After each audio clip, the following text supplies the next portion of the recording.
for the WBC championship. You're good here. You got your instructions in the dressing room. Obey my commands at all times. Above all, protect yourself. Touch them up and come out the bell. That Alvarez will have the taste of defeat. You're gonna taste it. No doubt Alvarez has a different idea or a different taste. They have pretty similar styles. If there's a difference, it's the amount of focus on the body from Canelo Alvarez. He's a devoted body puncher. And unlike some fighters, Emmanuel, he will throw in combination to the body. I think he's a very good all-around boxer. I mean, I've looked at his boxing techniques. And when you look at that body, I think they've made a very intelligent decision as a group to keep him now at 154 pounds. There used to be talk of trying to win a welterweight championship. This kid is not a welterweight. He's a junior welterweight, headed someday toward being a middleweight.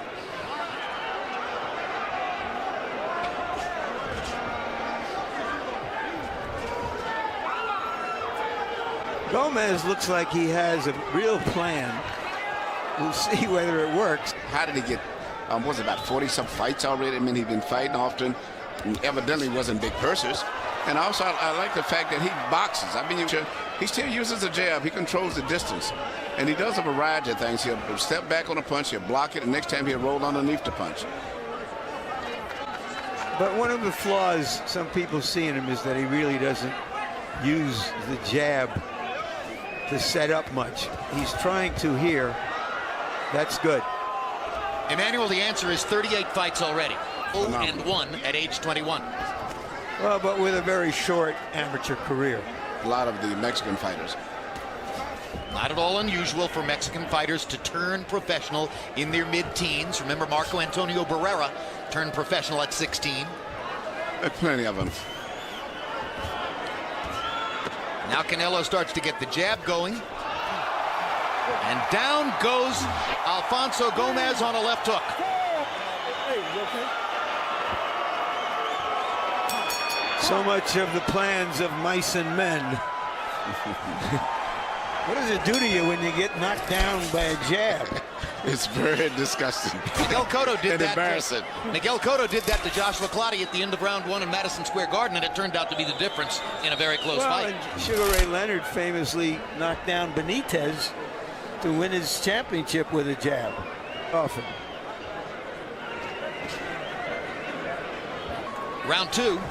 And I think, Larry, you were correct in saying that Gomez brought in a plan. But now he's down 2 points.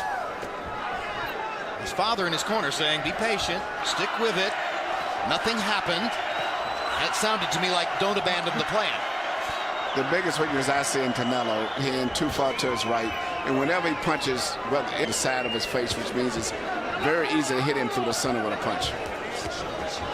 That's what happened to Roy Jones, that Antonio Tarver knocked him under the ropes with a straight left-hand shot. His right hand was by the side of his face. Actually, the punch that Tarver knocked, he started off with a looping left hand, and Roy put his hand to block it, and some kind of lost his balance, and then the punch was sort of going around the top. It went through the center. Perfect. Yeah, but again, Gomez seems to be winning the first half. Good body shot by Gomez there.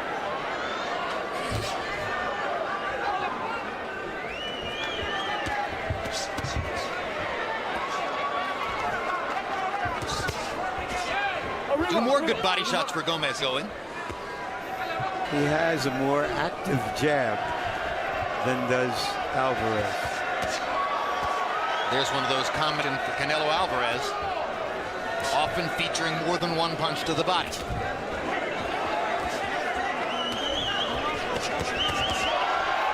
Again.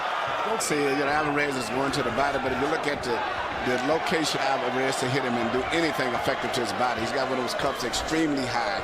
So if you do hit him with a good body punch, it's going to end up going right on the top of the cup. You think that was deliberate? Because Alvarez is such a good body is known to be a situation that should have been pointed out to the referee. 1 second, John.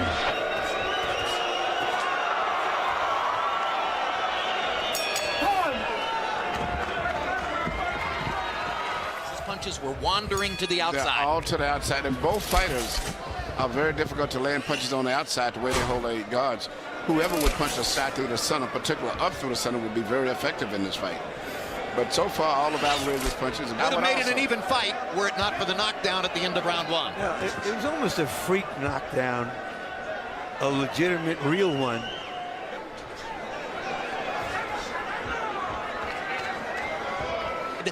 Thinking of the grinning and the smiling and the slapping hands with fans as he came into the ring, I wonder if he has a cold focus tonight.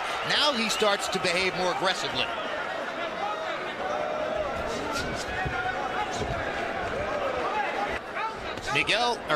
Saul Alvarez went down in the first round on a left hook from an undersized fighter, Jose Cotto, a natural 140-pounder, who was fighting Alvarez at 147. A lot of people are going to point to that as a question mark as they get ready to fight out.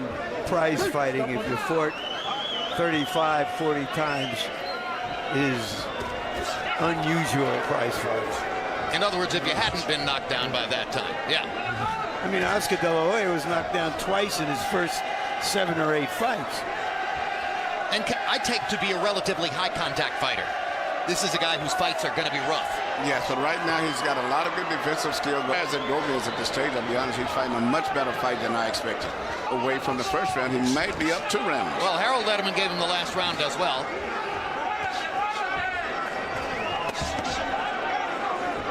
And I think right now, Alvarez is and he hasn't found a way to effectively get to Gomez. Good right hand by Gomez. One thing, his volume of punches is too low, meaning Alvarez. As well as his gym work.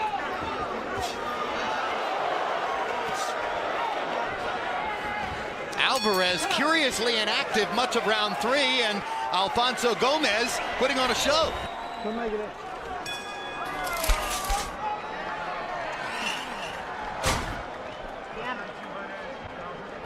Round 4 begins in Staples Center, and you saw the byplay between Cortez and Mayweather.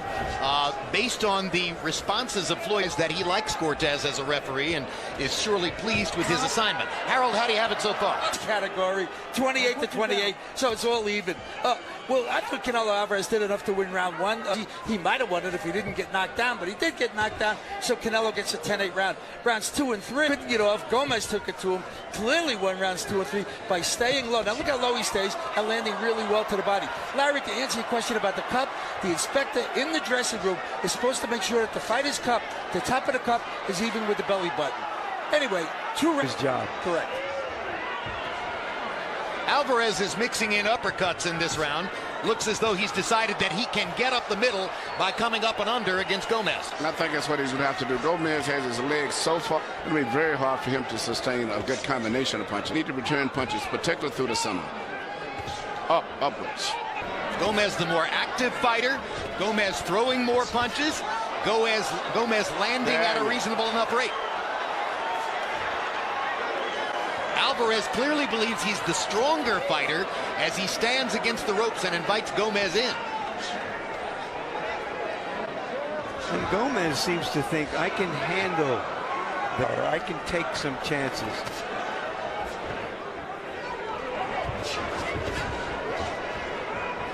It's less likely he can get that done. But Gomez is still not a puncher, so I mean, I think he feels very comfortable in there, even though Gomez may win a round or 2 in this fight. I'm sure he's not worried at all about Gomez. The question is, why isn't Alvarez throwing more?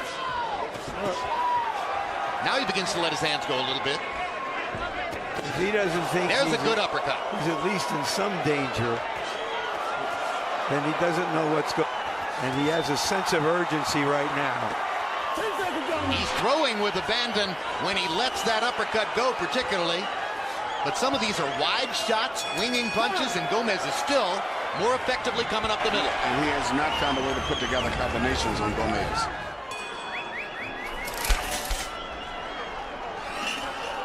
Let's go back to Los Angeles. Round 5 between Canelo Alvarez and Alfonso Gomez. The crowd virtually all for Alvarez, or so it seems, but he hasn't gotten off to the start in the fight they might have hoped for.